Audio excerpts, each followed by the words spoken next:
1 Coríntios 2, vamos começar aí com o versículo 9. Estão comigo? Diz ali: mas como está escrito, as coisas que olhos não viram, nem ouvidos ouviram, nem penetraram o coração do homem, são as que Deus preparou para os que o amam. Porque Deus nos-las revelou pelo seu Espírito.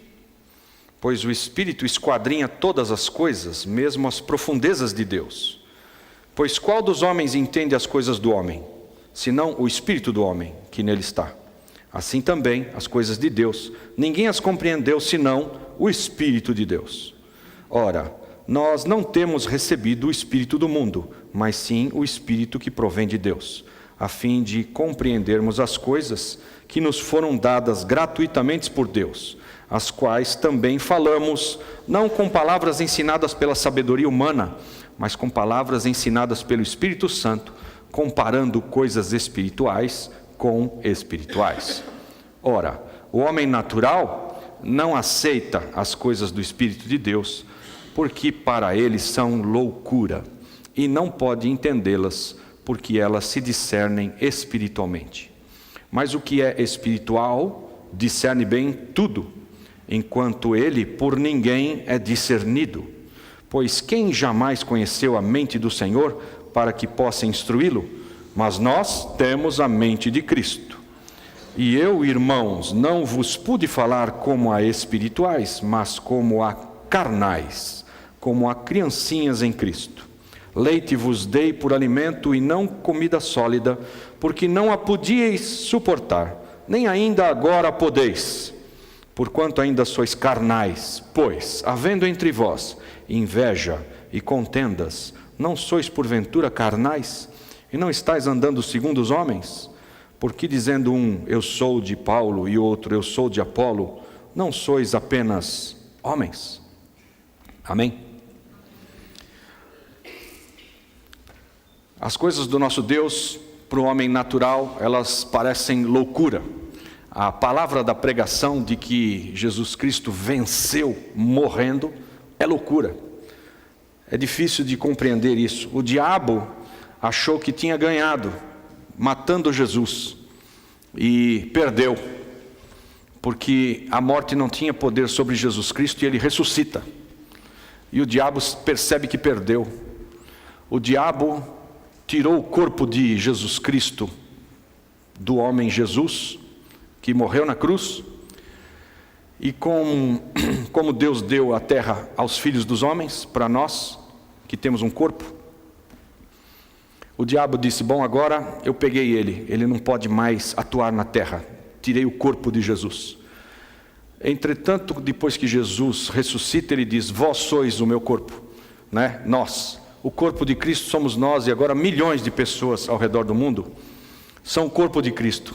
De sorte que aquilo que Deus esperava que Jesus fizesse, Ele fez, e a obra continua através desse corpinho teu, que tem pneuzinho e sobrecarga aí, igual a minha aqui, né?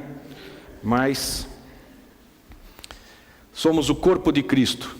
Mas quando falo somos o corpo de Cristo, temos um corpo para atuar aqui nesse planeta, nós pensamos apenas da maneira natural. O homem espiritual entende que há um corpo espiritual, mas o homem natural não entende. O homem natural só entende 1 mais 1 é 2, não entende coisas espirituais.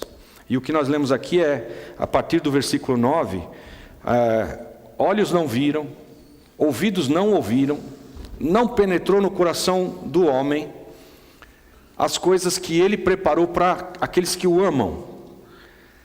E aí ele completa, mas Deus revelou essas coisas que ele preparou para nós em espírito. Ou seja, então se você for homem espiritual, vai entender, vai perceber, vai sonhar, vai ter visões com as coisas que Jesus preparou para nós que o amamos. Mas se você for só natural, você vai achar que é conversa de louco. E não vai dar trela para essa conversa.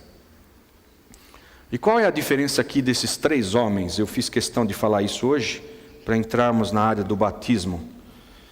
Um é o homem natural, versículo 14 aí, você está em 1 Coríntios 2, versículo 14. Ora, o homem natural não aceita as coisas do Espírito de Deus porque para ele são loucura, e não pode entendê-las porque elas se discernem espiritualmente. Então deixa eu te dar um exemplo aqui. Quando você nasce da vontade do teu pai e da tua mãe, nasce da vontade do homem, você nasce nesse mundo pelas vias normais, nasce da água. A palavra de Deus trata isso, você nasceu da água, significa que você estava boiando lá dentro da barriga da tua mãe, boiando literalmente dentro d'água, e você nasce da água, né? Mas você também tem que nascer da palavra. Você nasceu da água e depois pelo parto, e depois você tem que nascer da palavra, pela fé, entendendo esta palavra de Deus. O primeiro homem, quando nasce, ele se assenta para governar a sua própria vida no trono da sua vida, e ele é natural, senta no trono de governo. O homem natural nasce nesse mundo e ele está no governo da sua vida. E o homem natural não tem os recursos, não tem o discernimento, não conhece as coisas de Deus, acaba enfiando os pés pelas mãos. O homem natural, ele tem uma vida de altos e baixos. Às vezes ele acerta, ele é abençoado, às vezes ele cumpre certos preceitos de Deus sem nem saber que aquilo é preceito de Deus. Mas ele foi bem instruído em algumas áreas na sua vida, na sua casa, foi bem instruído, como o povo japonês, por exemplo, que honra o pai e a mãe, e por causa disso eles têm longura de dias, né? Eles não honram o pai e a mãe porque a Bíblia diz para honrar pai e mãe, mas eles honram, e se honram, eles colhem o fruto do ato deles de honrar pai e mãe, vão ter muitos dias sobre a terra. Então você vê aquele povo japonês chegando em idade bem avançada. Mas o homem natural, normalmente, não discerne as coisas espirituais e nem conhece essa palavra. Ele nasce da vontade do pai e da mãe e senta-se no trono da sua vida e governa a sua vida por si mesmo. Ele é dono de todos os seus atos. Natural, qualquer um faz isso. A palavra de Deus está tratando isso aqui como o homem. Ele diz aqui, o coração do homem, ou você não é por isso apenas simplesmente homem, versículo 4 aí do capítulo 3, porque dizendo um, eu sou de Paulo, e outro, eu de Apolo, não sois apenas homens. Esse aqui é um homem natural, normal, está no controle da sua vida, um elegeu a Paulo para seguir o ensinamento de Paulo, e o outro elegeu Apolo, e cada um seguia um, e tinha contenda entre eles, o que não deveria ter. Paulo pregava esta palavra e Apolo pregava esta palavra.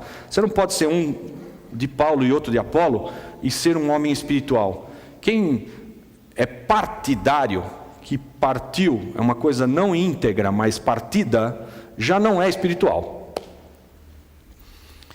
E aqui o apóstolo Paulo está falando de 3 tipos de homem. O primeiro, o natural, e as coisas de Deus para ele são loucura, ele não pode entendê-las, porque elas se discernem espiritualmente. Aí vem o versículo 15, aí, 1 Coríntios 2. Mas o que é espiritual, discerne bem tudo, enquanto ele por ninguém é discernido.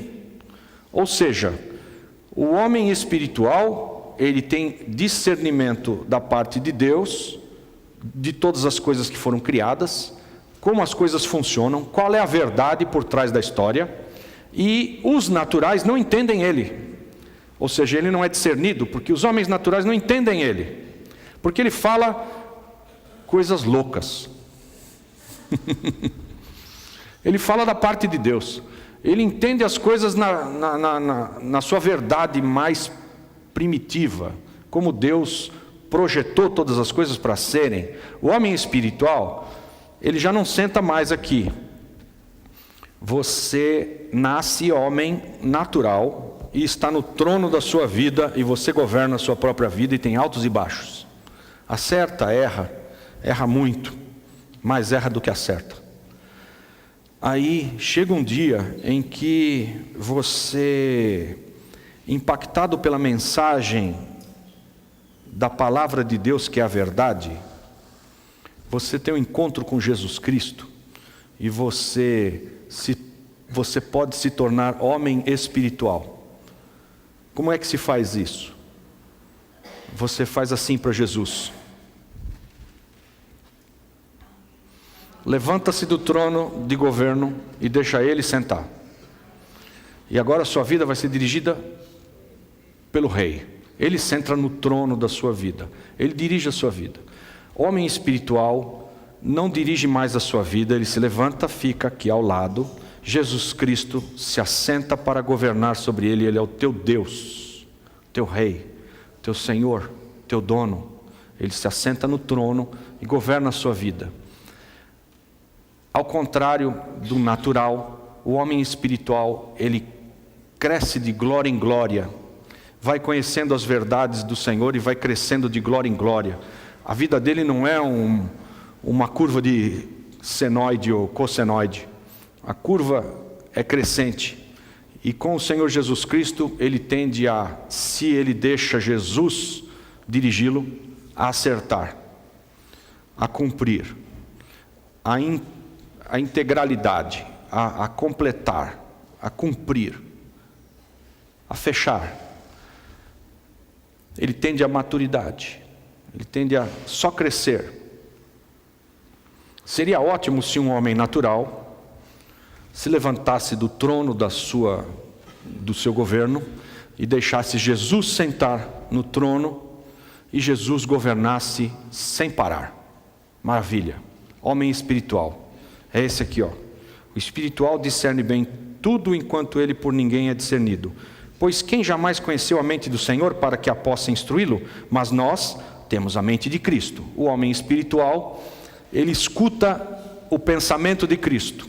Ele se levantou do seu trono e quem governa é Jesus. E quando o homem deixou Jesus governar, e o diabo vem na sua igreja, vem na sua orelha e diz: mata aquela miserável, ela não te respeita mesmo, olha as coisas que ela fala, olha o que ele diz, olha ele, olha o outro. Aí você que é espiritual e tem a mente de Cristo, você diz: sai pensamento, fora da minha vida, não vou nem brigar, não quero. E deixa Jesus, a mente de Cristo, tomar a tua mente para que você fale as coisas de Deus, se comporte conforme a instrução do alto, ande em vida e não em morte, e em palavras de vida. Você tem a mente de Cristo, você escuta Jesus falar para você: não, a situação é outra, entenda, é que você, quem vê cara não vê coração. Eu estou aqui vendo o coração, escuta o que eu te falo, e ele te instrui. Seria lindo. Mas o texto continua aí, nós entramos no capítulo 3, e aí tem uma outra raça, que não é nem natural nem espiritual. E olha essa raça. E eu, irmão, não vos pude falar como a espirituais, mas como a carnais, como a criancinhas em Cristo.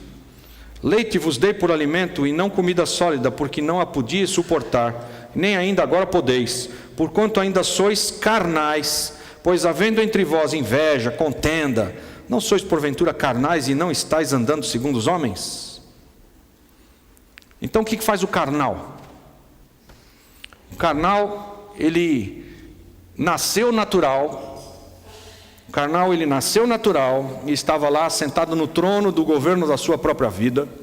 Um belo dia ele conheceu Jesus Cristo e convidou Jesus a ser o seu Deus, o seu dono. Levantou-se, deixou Jesus sentar. Passou uns 3, 4 dias, ele falou: levanta daí que você não está sabendo o que está fazendo, deixa que eu sento. E volta e senta lá de novo. E a vida do carnal é assim, ó. Ai, Jesus, esse negócio aqui está pesado. Meu joelho dói. Aleluia. que faz o carnal? Senhor, eu tenho que resolver essa bucha aqui, e isso aqui é offline, por baixo dos panos, você não pode ver. Sai daí, vai passear, deixa eu dar uma sentadinha aqui que eu tenho que resolver. Se o gerente não vai entrar na tua, deixa que eu falo com o gerente. Você manda Jesus passear, tira ele do trono da tua vida, e ele já não é mais o teu Deus, não é mais o teu dono, não é mais o teu rei, você é o cara, sentou de volta e está reinando de novo. E aí tem contenda, inveja, como diz a palavra, e nós nos estranhamos, nós vivemos uma vida medíocre. O natural vive uma vida menos medíocre do que o carnal. O natural é natural, ele só assiste futebol e pronto, está ótimo. Burro, não sabe nada, acha que sabe, mas não sabe nada, e está feliz na sua burrice. Está feliz, só assiste futebol, e futebol é o Deus dele, é o céu, aquilo está ótimo, desse jeito está bom demais. Come, bebe, comamos e bebamos, porque amanhã morreremos. Carnal, não tem nada de, quer saber de nada, está nem aí com o dia que ele estiver na horizontal lá, e todo mundo em volta, e ele cercado de florzinha, e agora? O que a gente faz? Carnal. Mas ele vive sossegado. E olha, e vou te dizer ainda mais, o carnal, ele vive tranquilo porque Deus, o natural, isso. Ele vive tranquilo porque a palavra de Deus nos diz que Deus, ele disciplina o filho a quem ama, como nós lemos. Mas o natural não é filho de Deus. Ele nasceu da vontade do pai e da mãe. O natural não é filho de Deus, ele não toma castigos e repreensões. Deus disciplina o filho a quem ama. Então o natural, ele está nadando de braçada e vai para o inferno. De braçada. Cego. Vai para a morte, não vai para a vida. Cego, sabe nada, não liga a mínima para nada, quer nem saber. Natural. Não é filho de Deus, não é disciplinado. Mas como ele é natural, ele semeia muita bobagem e colhe muita bobagem. E a vida dele é altos e baixos. Semeia e colhe aquilo que semeou e vai ficando um zigue-zague. O espiritual, que deixa Jesus sentado todo o tempo, ele vai semear as sementes que Jesus Cristo imprime na sua mente. Ele tem a mente de Cristo. Então os atos que ele vai, as palavras que ele vai lançar, as situações todas, ele vai colher coisas boas, vai colher vida. Mas a grande maioria de nós é carnal. Deixa Deus lá um dia, aí passa um mês sentado lá e Jesus esperando um mês. Depois de um mês ele fala, meu Deus, eu me arrependo. Olha, se eu não tivesse vivido esse mês do meu jeito, as coisas seriam diferentes. Jesus me perdoa, e Jesus perdoa. E senta de novo para governar. E você deixa ele lá governando meia hora. Aí você já não se conforma mais com a situação e fala, não, está tão acostumado a decidir tudo sem consultar a Deus, que você decide. E ele fica assim te olhando e fala, e você, agora já foi.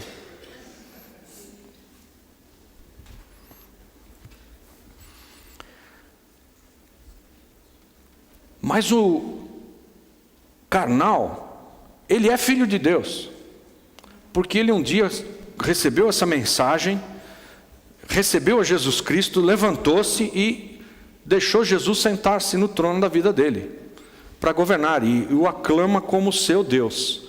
Não faz nada que ele manda, mas o aclama, ele crê em Jesus Cristo como seu Deus. E aí, como ele creu, a palavra de Deus diz que todos quantos o receberam, Deus lhes deu o poder de serem feitos filhos, porque creem no seu nome. E aí você pode se tornar filho de Deus porque creu. E aí, se você agora é filho de Deus e você é carnal, sabe o que vai acontecer com você? Chinelo. Chinelaço. Eu, a minha irmã que está aqui, e o meu irmão que deveria estar aqui, para o batismo, fazíamos fila para apanhar do meu pai. Os 3. Quase todo dia, né? Dia sim, dia não. A gente estava os 3 na fila lá. E o meu pai tinha um chinelo com uma sola de pneu de caminhão. E ele me levava para lá assim e dava no contrapé assim. Pum! Lembra, pai? E ficava escrito assim no meu bumbum em alto relevo: Pirelli. Aqui, ó. Eu lembro até hoje. Apanhava todo dia. Por quê? E eu louvo a Deus pelas surras todas. Porque o cara queria me pôr na linha. E eu não posso contar o que eu era. Aleluia. Então, já nós que somos maus, queremos o bem dos nossos filhos. Deus, quando recebe aí um filho, e ele é gerado como filho de Deus, mas ele se torna carnal e vai após as coisas desse mundo, vai ser disciplinado para deixar Deus governar para o bem dele. O carnal acha que está abafando e faz o que lhe dá na telha e acha que aquilo não, isso aqui não pode ser chamado de pecado, porque isso todo mundo faz e pronto. É assim que é o raciocínio. E aí Deus quer colocá-lo na linha.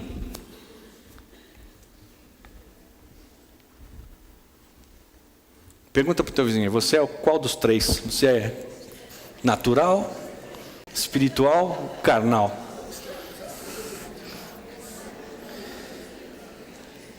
Ah, pastor, eu não somos de briga, eu sou um pouquinho de cada um, vai. Tá tudo bem. Nós somos brasileiros, dá um jeitinho aqui, um dia eu sou natural, no outro dia eu sou carnal, no outro dia nós somos espiritual. Domingo eu sou espiritual, olha eu aqui. Amanhã é segunda-feira, pastor, aí é outra coisa, né? Todo mundo cai do espírito na segunda-feira. Oh, Pai do céu. E aí na segunda-feira que você passa aquele dia carnal, né? Deus vem e te disciplina para você entrar no espírito. Oh, glória. Então, fica parecendo que andar espiritualmente é uma vida de autossacrifício.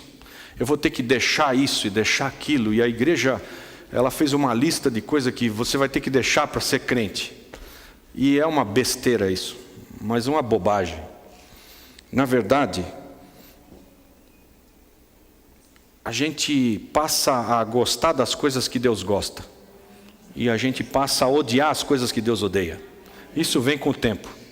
E se você deixa alguma coisa que você ama de paixão e não faz porque Deus não gosta daquilo, mas você fica com aquilo no teu coração assim, que está saindo pelos olhos, saindo pela boca, e Deus está vendo o teu coração. Então não adianta muito o sacrifício todo de querendo demais aquilo, você se conter na força da tua força de vontade.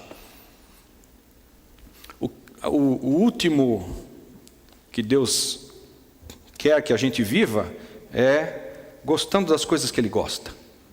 Então você, para gostar das coisas que Deus gosta, tem que andar com Ele.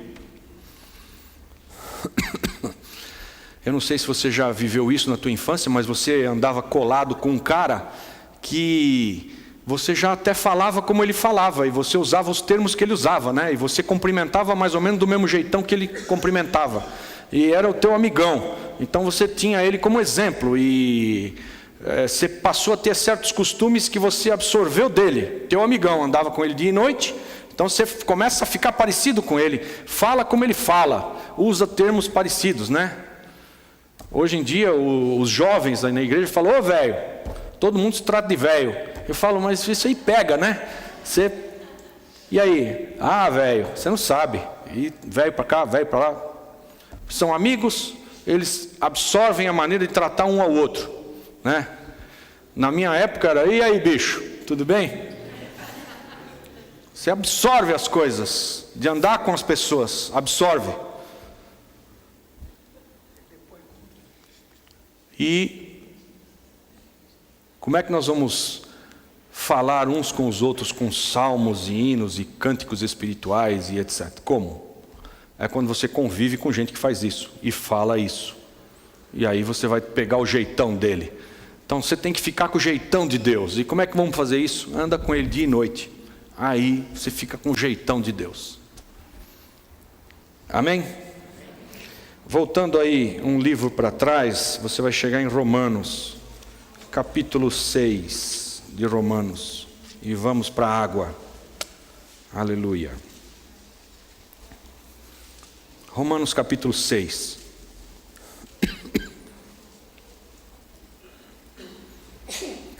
Antes de eu começar a ler aqui esse primeiro versículo, tem um texto base que você tem que entender. A palavra de Deus diz: aonde abundou o pecado, superabundou a graça. Quer dizer, teve gente que aprontou todas, né? E para isso ser compensado, Deus dispõe isso. Ele libera isso.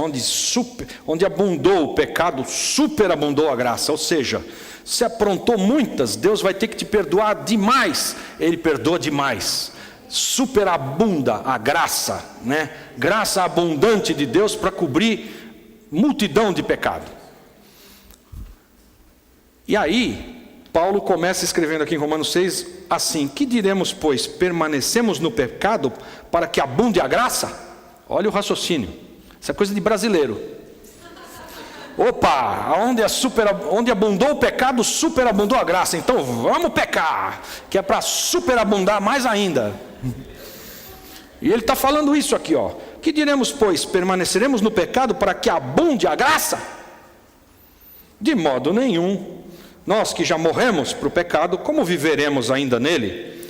Ou porventura ignorais que todos quanto fomos batizados em Cristo Jesus, fomos batizados na sua morte? Então entenda aqui, olha, a palavra batizado é a palavra bapto, grega mergulho. Deveria ter sido traduzido para mergulho. Eles usaram a palavra grega, batismo.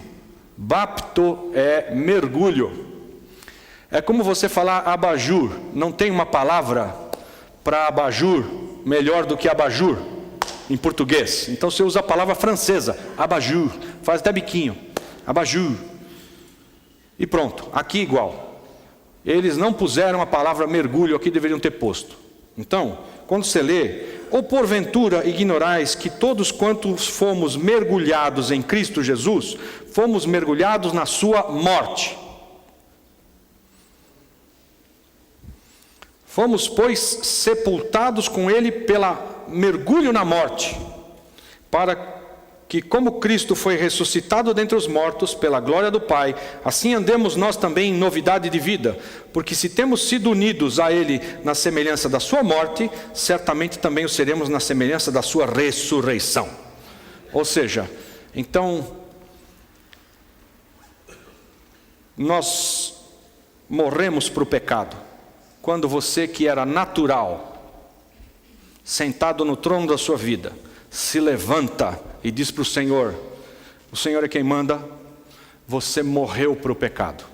Tua vida já não tem mais que ser de erra certa, erra certa, erra certa, mas agora deixa Deus controlar, acerta, acerta, acerta, acerta. Morreu para o pecado, morreu para a transgressão, morreu para o erro. Não é para errar mais. E ele está dizendo: e vamos continuar errando, que é para superabundar a graça? Não. Agora nós morremos para o pecado. E nós estamos identificados e mergulhados com Cristo na sua morte. Morremos com Ele.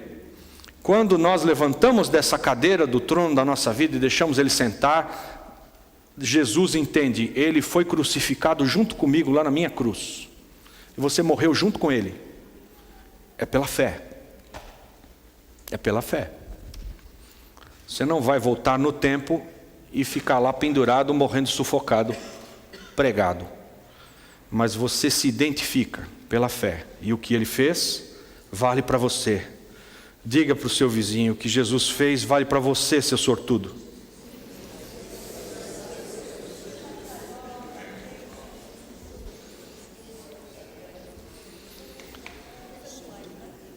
Então o versículo 4 diz: fomos, pois, sepultados com ele pelo mergulho na morte, mergulhamos com ele na morte dele, para que, como Cristo foi ressuscitado dentre os mortos pela glória do Pai, assim andemos nós também em novidade de vida, porque se temos sido unidos na semelhança da sua morte, certamente também o seremos na semelhança da sua ressurreição.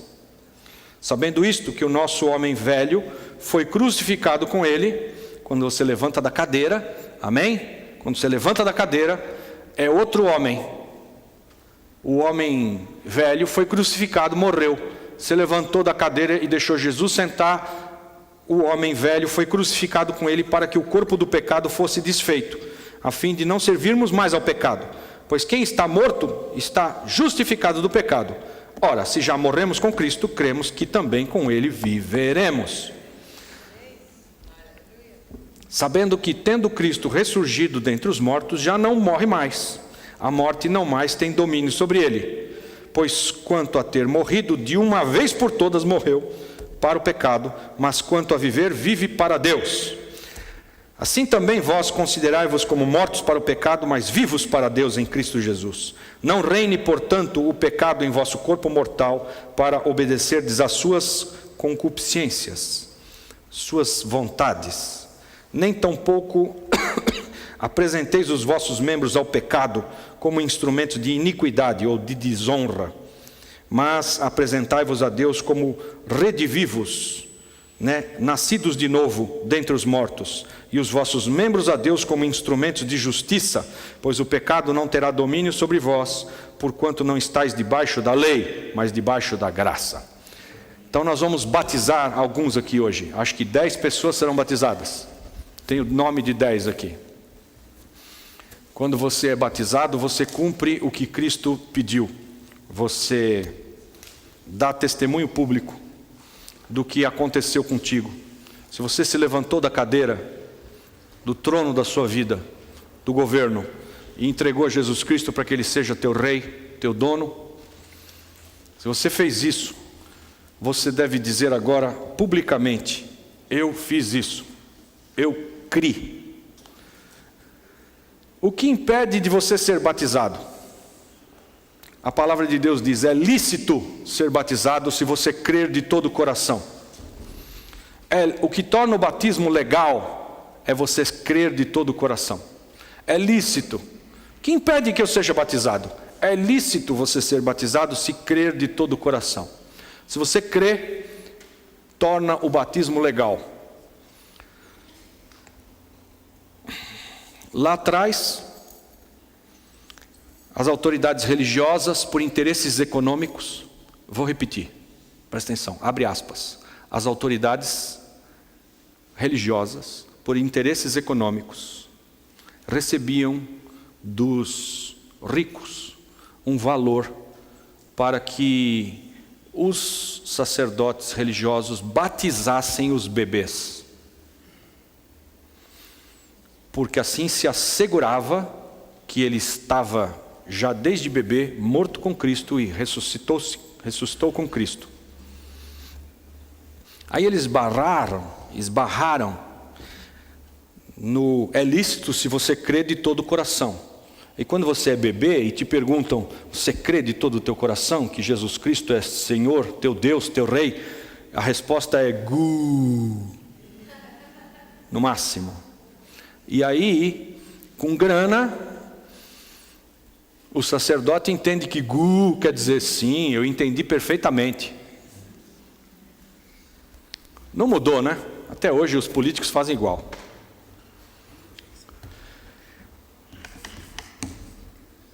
Mas aí como é que resolve essa? Se o cara não creu de todo o coração e declara uma coisa assim, vamos fazer uma confirmação. E aí, quando você chega aos 18 anos, você tem que confirmar o que você não tinha nem decidido. Eu creio. Isso não é o que a palavra de Deus nos ensina. Então a gente batiza as pessoas que creem de todo o seu coração.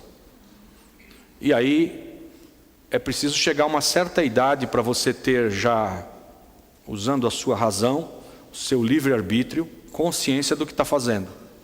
Então a gente não batiza criancinha, a gente batiza aqueles que já são mais jovens, mais adolescentes, que entenderam e querem ser batizados. É lícito você ser batizado se você crer de todo o seu coração. E eu vou te perguntar, você crê? Você está disposto a servir a Jesus Cristo como teu Deus, como teu Senhor, como teu dono? Se você me disser sim, eu te batizo em nome do Pai, do Filho e do Espírito Santo. Você se identifica com a morte e é enfiado dentro da água, e se identifica com a ressurreição, que você é tirado da água para a vida eterna. Isso é o que a Bíblia nos ensinou a fazer. Você crê primeiro, de todo o teu coração, você confirma que creu de todo o teu coração, aí torna legal o batismo. Então você é posto na água para se identificar com Jesus Cristo na sua morte, e tirado da água para se identificar com Jesus Cristo na sua ressurreição. Se você quiser dar um jeitinho no negócio, com Deus não funciona. Com os brasileiros talvez funcione no Senado, no Congresso, nas câmaras municipais, aonde se achar nas assembleias, é capaz de funcionar. Com Deus não funciona. Então primeiro você crê e depois seja batizado. Se você crê e diz, eu creio, mas esse negócio de descer na água, isso já é fanatismo, é um exagero, eu não quero isso não. Eu já fui batizado quando eu era bebê, tá ótimo, chega, não quero mais. O que você está fazendo? Você estava aqui, Jesus, senta aí no trono, e Ele te diz, vai ser batizado, né? É uma ordem. Isso chama ordenança na palavra de Deus. Você creu? Crie. Seja batizado. Para quê? Para declarar publicamente para os anjos, para os potestades, para os principados, para os governadores das regiões celestiais, para os teus parentes, para todo mundo, você declara, eu sou nova criatura. Aquele lá levantou do trono, morreu. Agora Jesus está no trono da minha vida, é Ele que manda em mim. Como é que eu faço isso publicamente? Seja batizado. Você diz, não, é demais. Isso é só para fanático. O que você fez? Jesus, vai dar um passeio, quando você mudar de ideia, você volta, que eu não vou, a água está fria. Não quero saber disso. E não vai. Entenderam? Creu? Crie. Então quem manda agora é Jesus. E na verdade, gente, Ele nos deu livre-arbítrio para a gente escolher o que a gente quer na nossa vida. Quando você elege servir a Cristo, acabou o teu livre-arbítrio. Quem manda é Ele. A Bíblia diz que nós nos tornamos escravos de Cristo, o que é bom, porque o seu fardo é leve e o seu jugo é suave. Jesus nunca vai exigir que você separe 50 mil reais para fazer uma dedicação para Ele debaixo de uma catarata, com sacrifício de sangue, com coisas valiosas e etc. Não. Se você servir a um Deus desse, Ele vai te aplastrar, vai te exigir, vai querer sacrifício, vai te consumir o dinheiro em coisas horrorosas. E você se torna escravo dele.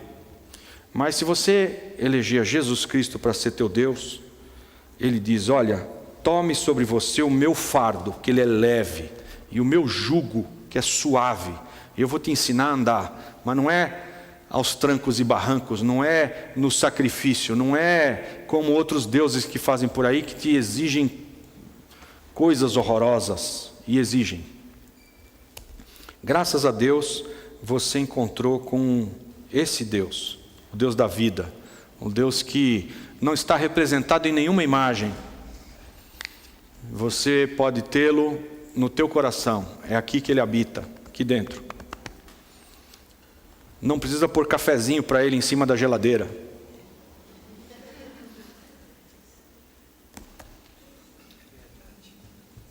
Glória a Deus.